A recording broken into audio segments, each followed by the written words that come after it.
할렐루야. 오늘 저는 여러 성도님들과 함께 하나님이 이끄시고 함께 하신 내리막길, 이런 제목으로 은혜를 나누고자 합니다.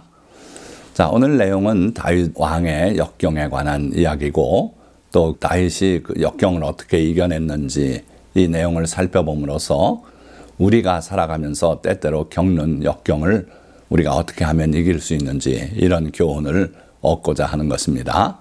자, 다윗은 여러분들이 잘 아는 바와 같이 마태복음 1장 첫 시작을 보면 이렇게 돼 있죠. 아브라함과 다윗의 자손 예수 그리스도의 계보라, 그러면서 예수님의 계보를 쭉 나열했는데, 그 예수님을 아브라함과 다윗의 자손이다, 이렇게 표현하고 있어요. 그래서 오늘 이 다윗의 삶은 우리와 무관한 삶이 아니고 바로 우리 주 예수 그리스도의 조상으로서 우리에게 많은 본을 끼치고 있는 그러한 인물이다, 이런 생각을 가지시고 이 다윗의 역경을 우리가 자세히 살펴볼 필요가 있다 하는 것이죠. 그런데 다윗이 하나님께 기름 부음을 받은 후에 걸어온 영광의 길을 잠깐 살펴보면, 여러분들이 잘 아시는 블레셋 거인 골리앗을 처단한 사건, 이게 시발점이 되지 않습니까? 온 이스라엘 군인들이 다 두려워서 숨고 할 때 다윗이 물맷돌 5개를 들고 나가서 그 골리앗을 처단하지 않습니까? 그러고 나서 민족 영웅이 되었고 군대 장관이 되고 왕의 사위까지 되었어요. 뿐만 아니라 왕자 요나단과 깊은 우정 가운데 지냈어요. 자, 그러니까 그대로 계속 나갔다면 다윗은 아마도 이스라엘의 중요한 자리에서 귀한 신하로 기록이 되지 않았겠습니까? 그런데 하나님께서는 다윗을 왕으로서 기름 부었어요. 사무엘 선지자에게 내가 이새의 아들들 가운데 왕을 보았다, 이렇게 말씀하시고, 하나님은 그를 실패한 사울 왕을 이어서 크게 성공하고 하나님을 기쁘시게 하는 그런 왕이 되게 섭리하시고 계획하셨다는 거죠. 여러분들, 만약에 이대로 계속 나갔다면 다윗이 무언가를 이루긴 했겠지만 그 이룬 성과는 모래성 쌓기나 다를 바 없었을 것이다 하는 거예요. 일신의 안일을 누리면서 어려움 없이 살아간다면 우리의 생도 기억되지 않는 그런 생이 되기 쉽다는 거예요. 그러나 하나님께서는 다윗을 하나님의 뜻에 맞는 귀한 종으로 키워내기 위해서 내리막길을 걷게 하셨어요. 그거나 마찬가지로 우리들도 때로는 하나님께서 어려운 역경을 통해서 하나님 보시기에 아름답고 하나님의 마음에 합당한 그런 일꾼으로 만들어가길 원하시더라 하는 거예요. 하나님께서 다윗을 처음 만나셨을 때, 아, 이렇게만 다듬으면 내 마음에 맞는 귀한 왕이 되겠다, 그런 생각을 하나님은 하셨을 테고, 그것을 이루기 위해서 인도에 가신 것이 바로 내리막길이더라 하는 거예요. 자, 다윗을 위해서 마련하신 내리막길 뭐가 있습니까? 어느 날 밤에 잠자다가 아내 미갈이 흔들어 깨워서 일어났는데 빨리 도망하라는 거예요. 왜냐하면 자기 아버지가 아침에 네가 일어나면 그때 죽이도록 검객을 다 보냈다, 그래서 지금 도망가지 않으면 살 길이 없다 해가지고 자다가 일어나서 모든 걸 버려두고 창문을 통해서 도망자의 길에 오를 수밖에 없었어요.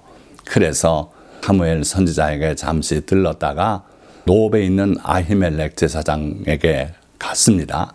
그런데 아히멜렉이 보니까 다윗이 홀로 왔어요. 그리고 제대로 무장도 못하고 빈손으로 자기에게 와서 뭔가 먹을 게 있으면 좀 달라는데 초라하기가 그지없지요. 사울 왕의 특명을 수행 중이라서 부하들을 데려오지 못했다고 하는데 그 말이 거짓말 같고요.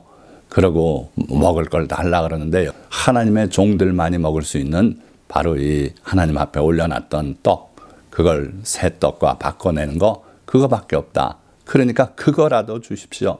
그렇게 사정을 해서 아히멜렉 제사장이 안 줄 수가 없었어요. 여기에 무슨 무기가 없습니까? 내가 급히 나오느라고 무장도 못하고 나왔습니다. 하나님의 전에 무슨 무기가 있겠냐?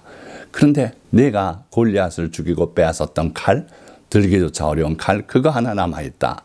그러니까 다윗이 그거면 좋습니다. 그거라도 주십시오. 그래 그 칼을 받아서 어둠 속으로 사라지는 다윗의 모습을 보고 아히멜렉 제사장은 뭔가 심상치 않은 일이 벌어졌다고 그렇게 생각했을 거예요. 자, 내려갈 때까지 내려간 다윗의 모습을 또 보시기 바랍니다. 다윗이 어디로 갔습니까? 엉뚱하게도 블레셋 하기스 왕에게 갔어요. 그래서 거기에서 투항을 하는데, 그러나 그의 신하들이 그 다윗의 모습을 보고 이 자가 바로 골리앗 장군을 처단한 그 이스라엘의 다윗이 아닌가. 그러자 갑자기 다윗이 두려움이 몰려왔어요. 자기 정체가 드러난 걸 알고 수염에 침을 흘리면서 미친 척을 하니까 그 블레셋 왕이 보고서 아니 우리나라에 미친 자가 부족해서 이런 미친 자를 내 앞에 내려왔느냐. 쫓겨나다시피 도망을 해서 나와서 결국 갈 데가 어디 있겠습니까? 돌아가면 사울 왕이 자기를 잡아 죽이려고 하고 있지요. 또 블레셋은 골리앗을 죽인 자라고 그렇게 해서 또 두려워하고 있지요. 그래서 결국은 다윗은요, 갈 데가 없어서 그 중간지대, 이스라엘과 블레셋의 중간지대인 엘라 골짜기 근처에 있는 아둘람 동굴에 홀로 은신을 했어요. 자, 그런데 시편 141편, 그 시편 141편이 바로 아둘람 동굴에서 홀로 생활하던 다윗의 그 심정을 잘 기록한 시편이 아닌가 하는데, 거기 보니까 여호와여 내가 주를 불러싸우니 속히 내게 오시옵소서. 내가 주께 부르짖을 때에 내 음성에 귀를 기울이소서. 나의 기도가 주의 앞에 분향함과 같이 되며 나의 손드는 것이 저녁 제사같이 되게 하소서. 아무것도 하나님께 드릴 것도 없고 또 함께 찬양할 자도 없고 하니까 홀로 주님 앞에 예배를 드리고 있어요.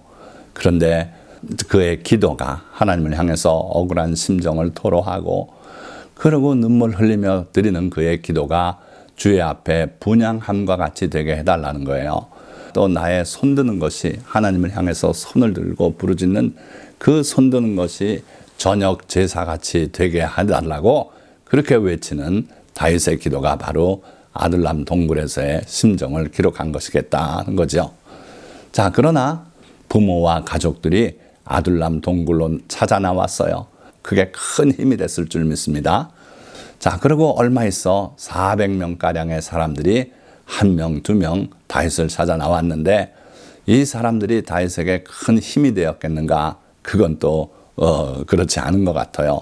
사무엘상 22장 2절에 기록된 말씀 보니까 환난당한 모든 자와 빚진 모든 자와 마음이 원통한 자가 다 그에게로 모였고 그는 그들의 우두머리가 되었는데 그와 함께한 자가 400명가량이었더라. 환난당한 자, 빚진 자, 마음이 원통한 자, 이런 사람들이 모여왔어요. 하나님께서는 이 지극히 작은 자들을 다윗이 사랑으로 거둬들이고 그리고 그들을 끝끝내 버리지 않고 나중에 왕이 되고 세상을 떠날 때까지 그들이 가장 가까운 신하가 되어서 그를 지키고 그렇게 했던 걸 볼 수 있어요. 그래서 이들은 하나님께서 예비하고 보내신 왕으로서의 품성을 갖추기 위해 필요한 그러한 돌볼 양들이 아니었는가, 그런 생각이 들어요. 그러나 다윗이 자기 부모들을 그 위험한 지경에 모시고 있는 것은 안심이 되지 않았어요. 그래서 결국은 모압의 미스베로 가서 모압 왕에게 부모님을 의탁하고 다윗은 요새의 부하들과 함께 머물게 됩니다. 어떻게 생각하십니까? 전략적으로 훌륭했던 선택 같지 않습니까? 자, 아까 처음에도 그 블레셋에 투항을 하려고 갔었고, 왜냐하면 그 이스라엘 땅은 사울의 통치하에 있었고 언제든지 그의 칼날이 다가올 수 있기 때문에 적국이지만 블레셋에 투항을 하려고 했죠.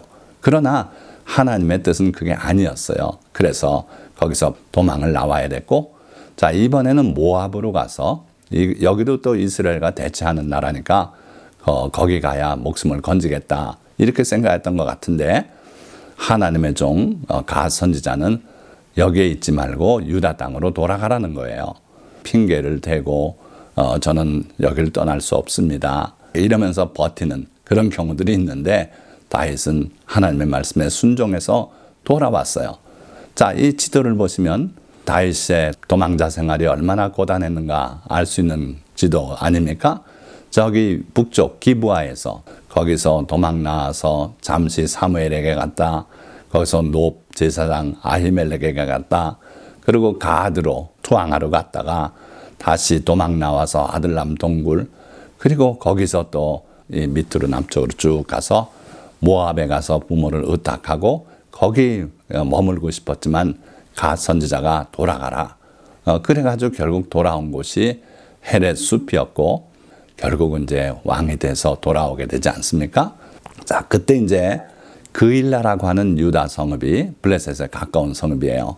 블레셋 사람들의 공격을 받게 되었다 하는 걸 알게 됐어요. 그래서 다윗은 내심 그들을 구원하길 바랬지만 자기들 자신도 지금 사울의 추격을 받고 있는 그런 상황이고, 그런 상황에서 다윗은 하나님께 여쭤봤다 그랬어요. 여러분들, 우리가 살아가는데 여러 가지 일들이 벌어지면 그때 여러분들의 생각으로 일을 끌어나가지 않으시기 바랍니다. 첫째가 하나님께 기도하는 거예요. 그래서 다윗이 바로 그런 사람이었다. 그 하나님께 기도하기를 블레셋 사람들을 치리까? 그러니까 하나님께서 신속하게 응답을 주셨어요. 가서 블레셋 사람들을 치고 그일라를 구원하라. 자, 그런 상황에서 문제가 생겼는데 부하들이 반기를 들은 거예요. 구실은 뭐냐 하면요, 우리가 유다에 있기도 두렵거든. 지금 저기 모압 땅에 가서 숨어 살길 원했는데 갓 선지자 명령 듣고 하나님의 말씀을 듣고 우리가 유다에 들어와 있긴 합니다마는 여기 유다에서의 하루가 한 달 같고 두렵지 않습니까? 그런데 여기 가만히 숨어 있기도 두려운데 어디 나가서 블레셋 사람들하고 또 전쟁을 벌립니까? 안 된다고 반대한 거예요. 그런데 다윗이 누굽니까? 하나님의 뜻을 절대 존중하고 하나님의 명령은 순종해야 하는 걸로 알고 있는 사람이 바로 다윗이에요. 그 하나님의 뜻을 묻기 위해서 기도하는 기도의 용사가 바로 또 다윗이다 이거예요. 그래서 또 다시 기도합니다. 그랬더니 하나님께서 그일라로 내려가라 하시면서 이번에는 그 블레셋 사람들을 내 손에 넘겨주겠다, 승리를 약속까지 하고 계세요. 자, 그러니까 다윗이 결국 하나님의 뜻에 순종해서 부하들을 설득하고 그리고 그일라로 내려가서 블레셋 사람들을 치고 그일라 백성을 구원했어요. 자, 여러분들, 우리가 살면서 당면한 문제를 놓고 하나님께 기도할 때 우리 주님의 응답이 속히속히 이렇게 오면 누가 기도하지 않겠습니까? 기도하고 하나님의 응답을 받고 그러고 살아가지 않겠습니까? 그런데 하나님은 누구에게나 그렇게 신속한 응답을 주시는 건 아니에요. 그래서 에스겔서 14장 3절 말씀 보니까 사람들이 자기 우상을 마음에 들이며 죄악의 걸림돌을 자기 앞에 두었으니 그들이 내게 묻기를 내가 종업인들 용납하랴. 우상을 마음에 들이고 있대요. 우상은 탐심이고 하나님이 아닌 우리가 의지하는 게 우상입니다. 재물을 의지하거나 나의 명예를 의지하거나 지위를 의지하거나 내 친구들을 의지하거나 이런 것을 마음에 품고 있고 그러면서 또 죄악을 밥 먹듯이 저지르고 그걸 회개할 줄 모르고 그러면서 하나님 앞에 기도하는 것은 다 헛것이다 이거예요. 하나님께서 그런 자가 내게 묻는 것을 조금인들 용납하지 않겠다고 말씀하셨어요. 그래서 우리는 하나님께 기도하고 빠른 응답을 받길 원한다면 하나님 아닌 모든 것은 다 우리가 던져야 돼요. 그걸 의지해서 살아가지 말라는 거예요. 하나님을 의지해 살아가야 되고 그러고 양심에 걸림돌이 있다면 죄악이 있다면 회개하고 그리고 하나님께 기도하라는 거예요. 또 한 가지는 사무엘이 어렸을 때 하나님의 부름이 임하지 않았습니까? 그때 사무엘이 말씀하옵소서 주의 종이 듣겠나이다. 듣겠다는 건 귀로만 듣는다는 게 아니라 듣고 실천하겠다는 거예요. 한마디로 정리하면 청종이죠. 모세를 통해서 하나님께서 이스라엘 백성에게 당부하실 때 여러 차례 썼던 말이에요. 하나님의 말씀을 듣고 그대로 순종해라. 이 단어, 긴 내용이 간단하게 청종, 듣고 순종하겠나이다. 이 자세가 있을 때 하나님께서 우리에게 말씀하시겠다 하는 거예요. 자, 그래서 결국 하나님의 말씀을 응답을 받고 그일라를 구원하고 그러고 그일라 사람들의 영웅이 돼서 그 성읍에 함께 거하게 됐는데 유감스러운 것은요. 그 소식을 사울 왕이 들었어요. 그러고서 전국에 소집령을 내렸어요. 그러니 자연히 그 소식이 또 다윗에게 들리지 않았습니까? 자, 이거 잠깐의 영광을 누렸는데 그것도 또 하나님의 뜻에 따라 목숨을 걸고 싸워서 그렇게 그일라를 구원하고 잠시 대접을 받고 있는데 다시 하늘이 검은 구름으로 뒤덮이고 마는 거죠. 그러나 여러분들 기억하십시오. 저 시커먼 구름 위에서 내려다보면 하얗게 끝이 없는 아름다운 세상이 눈앞에 펼쳐져요.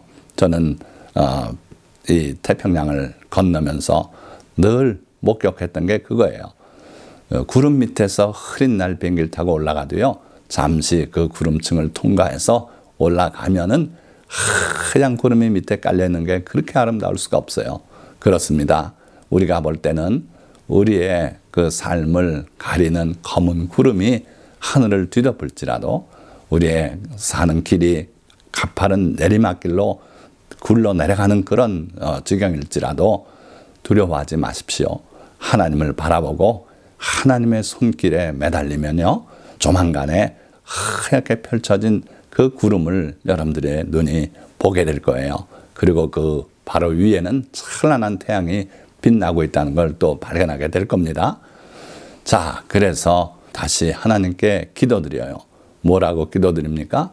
다윗이 이르되 이스라엘 하나님 여호와여 사울이 나 때문에 이 성읍을 멸하라고 그일라로 내려오기를 꾀한다 함을 주의 종이 분명히 들었나이다. 기도는 내 사정을 하나님께 구체적으로 알려드리는 게 기도예요. 그일라 사람들이 나를 그의 손에 넘기겠나이까? 주의 종이 들은 대로 사울이 내려오겠나이까? 두 가지를 하나님께 여쭤봤어요. 내 판단, 내 생각으로 행동하지 않았고 하나님의 판단을 구했어요. 그랬더니 하나님의 대답은요, 간단해요. 그가 내려올 것이다. 자, 그런데 여기 좀 이상하지 않습니까? 다윗이 하나님께 여쭌 것은 첫째가 이 그일라 사람들이 나를 그의 손에 넘기겠나이까? 거기에 대한 대답은 없어요. 단지 사울이 내려올 것이다. 자, 왜 하나님께서 다윗이 질문한 두 가지 질문 중에 한 가지 질문은 대답을 안 하셨을까요? 왜 여기에 대해서만 대답했을까요? 하나님께서 만약 그일라 사람들이 너를 넘길 것이다. 그 말부터 먼저 하셨다면 다윗은 정말 마음의 충격을 받았을 거예요. 그런데 그거보다 사울이 내려오겠다 먼저 말씀하셨어요. 그러니까 다윗이요. 하나님께 또다시 여쭤봐요. 다윗이 이르되 그일라 사람들이 나와 내 사람들을 사울의 손에 넘기겠나이까? 그러니까 하나님께서 이제서야 그들이 너를 넘기리라. 충격적인 사실 아닙니까? 나는 그들을 위해서 목숨을 걸고 블레셋 사람들에게서 구원을 해줬는데 그 사람들은 아무 미련 없이 나를 넘겨줄 것이라는 거예요. 이게 사람들의 그 속마음입니다. 그래서요, 우리는 사람을 믿고 의지하고 살아서는 안 돼요. 사람은 사랑의 대상이지 믿고 의지할 대상은 아니에요. 여러분들이 사람을 믿으면 큰 낭패를 당할 때가 많아요. 요즘 TV에 보면 그걸 고백하는 분들이 많더라고요. 지인을 믿고 맡겼더니 사기치고 그걸 떼먹고 달아나서 인생이 큰 좌초를 당하는 그런 경우들이 참 많아요. 그래서 여러분들은요, 이게 참 이 세상에선 그렇게 가르치지는 않습니다만 하나님의 말씀은 분명히 그렇게 가르쳐요. 그래서 네가 목숨을 걸고 구한 사람이지만 그 사람을 너는 사랑하고 해야겠지만 그 사람들은 네가 어려움에 빠질 때 너를 버리고 배신할 것이다. 그러니까 믿고 의지할 분은 하나님뿐이 없다. 우리 주 예수 그리스도밖에 없다 하는 걸 아시라는 거예요. 자, 그래서 다윗은요, 하나님의 말씀을 듣고는 바로 행동을 했어요. 13절 다윗과 그의 사람 600명가량이 일어나 그 일날을 떠나서 갈 수 있는 곳으로 갔더니 다윗이 그 일날에서 피한 것을 어떤 사람이 사울에게 말하매 사울이 가기를 그치니라. 자, 결국 다윗이 하나님께 기도했고 하나님의 응답을 받았고 그 응답에 따라 즉각 행동을 했고 그 결과 모든 것이 아름답게 끝났어요. 사실은. 그러니까 다윗도 피해 입지 않았지요. 또 그 일날 사람들도 전쟁을 겪지 않았지요. 그리고 자기들을 위해 목숨을 걸고 싸웠던 다윗을 배신해서 사울에게 넘기는 그런 악한 일도 저지르지 않았지요. 또 사울도 쓸데없이 군사를 일으켜서 쳐들어오고 할 그런 수고를 결국은 포기하고 다 아름답게 끝났어요. 그래서요, 우리가 살아가는 데 있어서 여러 가지 복잡한 문제의 해결은 가장 좋은 것이 하나님의 뜻을 구하고 하나님의 뜻을 받아서 거기에 순종해서 살아가는 거, 그게 최선책이다 하는 거예요. 사무엘상 23장 14절 보니까 다윗이 광야에 요새도 있었고 또 십광야 산골에도 머물렀으므로 사울이 매일 찾되 하나님이 그를 그의 손에 넘기지 아니하시니라. 그러니까 사울이 매일 정탐을 보내서 다윗이 어디 있는가 보니까 계속 옮겨 다녀요. 한 곳에 있질 않아요. 그래서 매일 꾀를 내고 찾고 했지만 하나님께서 그를 사울의 손에 넘기지 아니하시고 지켜보호하셨다 하는 거예요. 그러나 위기에 빠졌던 곳이 한 곳 소개되어 있어요. 사울이 큰 군사를 이끌고 다윗이 있는 곳을 둘러쌌어요. 포위해서 잡으려고 하는 그 순간에 거의 잡히게 됐는데 아주 급한 소식이 왔어요.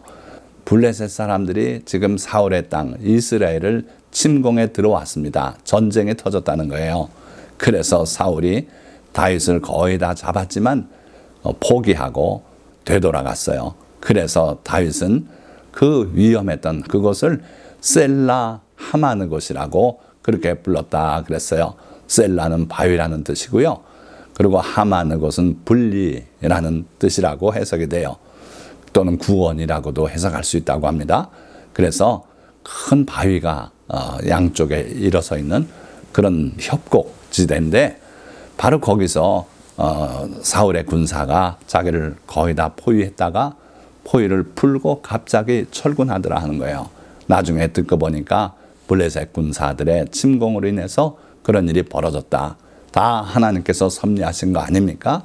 그러니까 하나님께서는 결코 다윗을 사울에게 넘겨주지 않고 그리고 위기의 순간에서도 블레셋 군사를 동원해서라도 사울의 군대를 물리치셨어요. 이게 하나님의 놀라운 능력이고 하나님의 섭리다. 자, 그래서 그 후에는 십광야에서 요나단을 다시 만나고 그리고 또 사울을 2차례나 살려 돌려보내주고 결국은 다윗이 왕으로서 영광의 길을 걷게 되더라 하는 거예요. 자, 시편 18편 1절에서 2절 말씀을 함께 나눕니다. 나의 힘이신 여호와여, 내가 주를 사랑하나이다.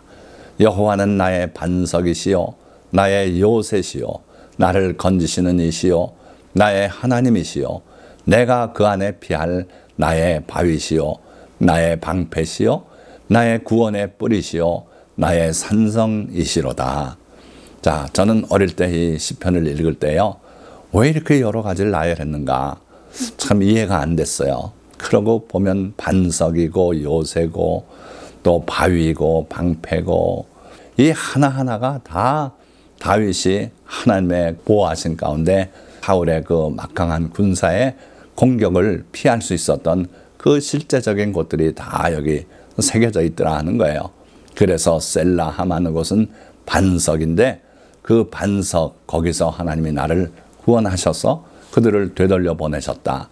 하나님은 또 나의 요새시다. 때로는 요새에 들어가서 지냈던 적도 있고요. 그래서 그의 그 하나님을 체험한 내용이 상세히 기록되어 있어요. 이 체험이 바로 우리 신앙의 기초입니다. 여러분들도 기도하여 하나님의 응답을 받으시고 그래서 하나님이 여러분들을 사랑하시고 지키신다는 것을 체험하시고 그 체험이 여러분들의 고백이 되고 신앙이 되시기를 주님의 이름으로 축원드립니다. 말씀을 맺겠습니다. 한낱 목동에 불과했던 다윗은 사무엘 선지자의 기름 부음을 받은 후 골리앗을 처단하고 승승장구하여 왕의 사위가 되고 군대 지휘관이 되었습니다. 그러나 하나님께서는 다윗이 자기중심적인 독재자가 아니라 고귀한 품성을 갖춘 하나님의 종이 되게 하시려고 그를 위해 준비하신 내리막길로 인도하셨습니다.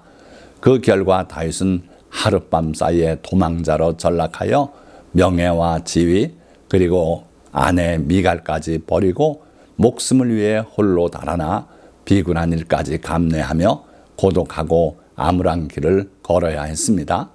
그러나 다윗은 모든 것을 잃은 듯한 순간에도 하나님을 절대 신뢰하고 의지했으며 그일라 성읍이 블레셋의 침공을 받았을 때 그를 따르는 400여 무리의 반대에도 불구하고 하나님의 뜻에 순종하여 목숨을 아끼지 아니하고 그일라 성읍을 구원했습니다. 그럴 때 하나님께서는 다윗을 지켜주시고 셀라 하마는 곳의 순간까지 체험하게 하시고 그를 다시 높여 이스라엘의 왕이 되게 하셨습니다. 우리도 다윗처럼 영광의 순간은 물론 내리막길에서도 주님을 절대 신뢰하고 그의 말씀을 청종하여 승리하는 삶을 살아가시기를 예수 그리스도의 이름으로 축원드립니다. 기도하겠습니다.